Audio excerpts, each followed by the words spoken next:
In this tutorial I will make Annette Green's desktop photo frame with a twist. I have all the instructions that I printed, and let me tell you what I'm going to use. The black chipboard, this beautiful deluxe collector edition and nature notebook, which include sticker sheets and chipboards. Also, for this project, I wanted to use some embellishments, this one that you are watching on the screen, and everything is going to be listed in my blog and G45 blogs. Of course, some dies and some another ribbons and a little thing extra. Well, first I pre-cut all the chipboard pieces as is in the instruction sheet. And this is, by the way, a really easy to follow tutorial, and it looks amazing on my desk already. Okay, you are watching here all the pieces. You can download the instruction printed and then just follow them. It's really easy. The piece that I made the twist is with these two pieces of chipboard, which measures 12 by 1 inch wide. Okay, so one of them is already cut at 8 inches, as you are watching here, and I made a mark with my pencil in the half. I mean, it's a 4 and a 4. Okay, now I'm going to cut this another one, because we need two pieces of this to make the twist, because I want to use this photo frame on my desk, but also I want it to be an organizer. Okay, so I'm marking first the 4 and now 8, and I'm going to cut out this extra piece, and this is ready to use at the moment that we need it. Okay, now let me tell you which papers I selected for each one of the matting. The first one is the wildflower bouquet, and is this piece that measures 5 by 9 3/4. Everything is distressed, all right? And now with seasonal splendor sheet, I made the frame that measures outside 5 by 7, and I just measure inside of each one of the sides at a half an inch, and then just cut the inside part, and now we have this frame. This piece of paper measures 4 by 4 and is also from Seasonal Splendor, but I'm planning to use it in the other side of the paper. And from this another one, you can see that I cut out everything that was inside of these beautiful frames. I fussy cut every butterfly, the fruits, the flowers, to use it as part of the embellishment.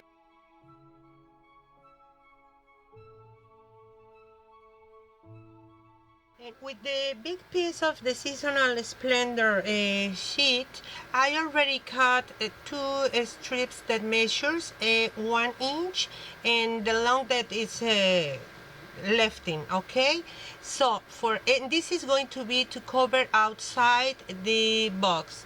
Now for the inside of the box, I'm also using this piece. I already cut at 4, and now I'm going to cut at 5. Then in the side that measure 4, I'm going to cut two strips that measure 1 inch each one. In this case, I'm going to have two strips that measure 1 inch by 5. And now with this paper, I already turned it to the left and cut it at slightly shorter than 4. And then I'm cutting again at 1 and at 1.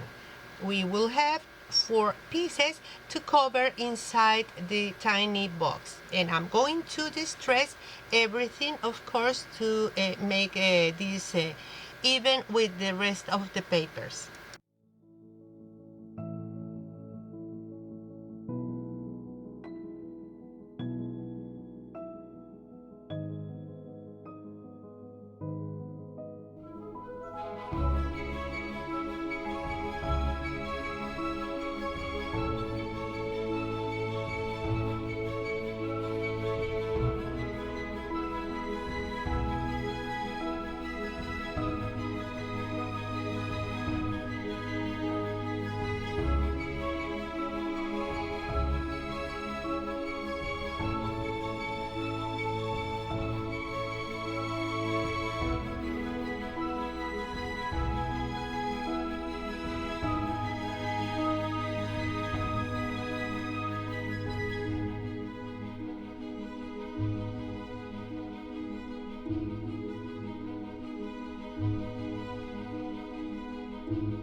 that we have both sides and the bottom ready, we are going to work with the top, and I am just placing both of these pieces of chipboard without gluing any one of those. Okay, I'm going to use, well, first I'm going to secure it with these clips, and then with 1/8 of an inch double-sided tape, I'm going to adhere using the tape from one side to the other side. What happened in this way is that we are going to secure the top piece of chipboard to the whole structures, and now we can remove the piece that is behind. Okay, and this is going to be the space that we need to introduce a 4x6 picture in this beautiful frame.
We can move to the stand, and in this piece of chipboard that measures 12 by 5, I'm going to make two marks.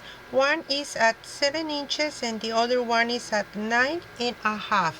And then with my cutting tool, which is a cutter, I'm going to cut without any pressure, because we don't want to cut apart these pieces. Just we need to have something to fold it easily, as you are watching in this part of the video. And then in the instruction says that we are going to make a mark at 4 inches, but it's at 4.5 because we need three pieces that measure 2.5 inches to make the back of the stand to hold the picture. So I'm using also the washi tape, the Graphic 45 black washi tape, to join these pieces. And well, it's a little tricky, but I make my mark with a pencil because I don't have a white gel pen. But anything you can watch to see exactly where are going to be these pieces joining. Okay, and then when this is ready, now we can cover it with this beautiful paper that I mark at 4.5 and then at 7. Yeah. And in this way we have the measurement exactly where to fold, and we are ready to glue it down. Okay, I am using here only, well, most of the time I'm using liquid glue because I prefer this instead of the double-sided tape, because that allows me the opportunity to remove if I need, or move it until I am sure it is on place, okay? And I am gluing piece by piece, side by side of the stand, okay? As you are watching here, at the end, I don't know why, but I have a piece of left paper, so we just need to cut it, okay? Here you can see, so it's easy to cut with my cutting tool. And don't forget to also distress, and this is ready to glue it.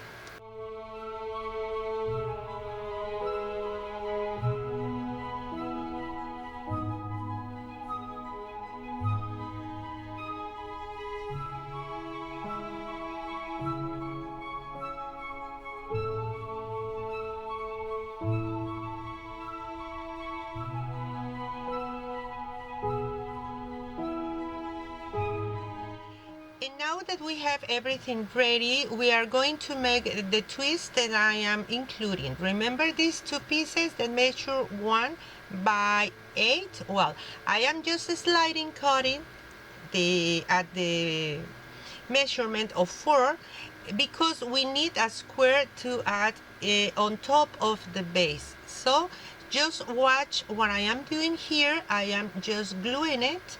But also I decided to add some double-sided tape to join this the corners that I am gluing together.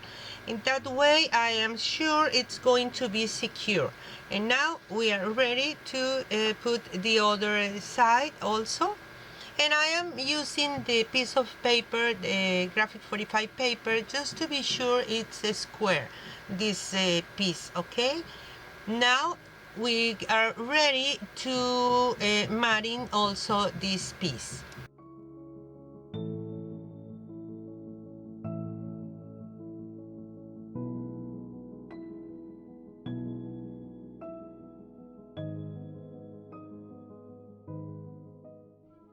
Now we are ready to mat inside this tiny box. These pieces measure 5 long, and I am scoring at half and 4.5. In this way we can cover inside the corners also with these pieces. And the other two measures 4 by 1.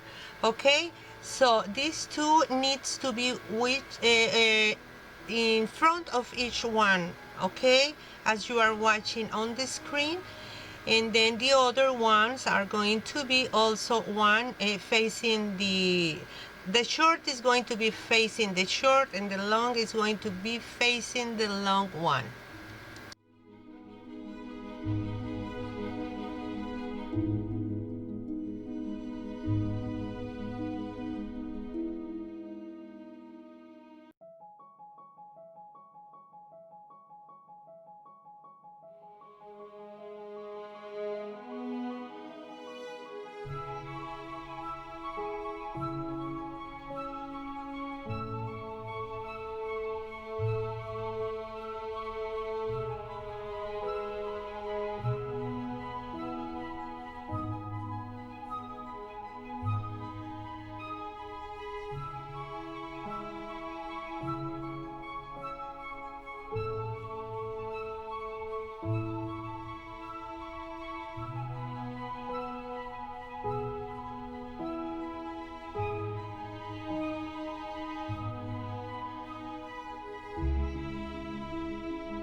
When this is covered, I almost forgot that I wanted to add this antique metal door pull, and it's covered inside, but don't worry, everything can be fixed. We are just going to add a piece of paper inside of the box to cover the back of the brads. All right, I am just trying to center it here, and you can see how I am going to add these beautiful metal embellishments in the front, because this piece is going to be at the front of this tiny box.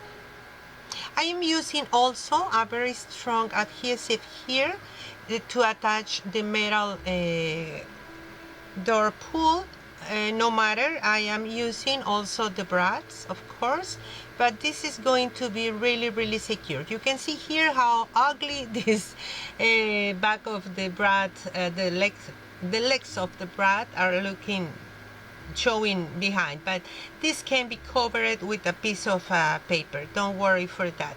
And I am using the leftover, as you are watching here. This is only leftover paper from the whole sheets we are using for this project. I am just cut it at the size, I mean the strip. I am using the strip itself, but the width is going to be a little bit less than 4 inches. I cover the legs, the brad legs, with the strong adhesive, and then the rest of the paper I use this white glue, and voila, everything is covered.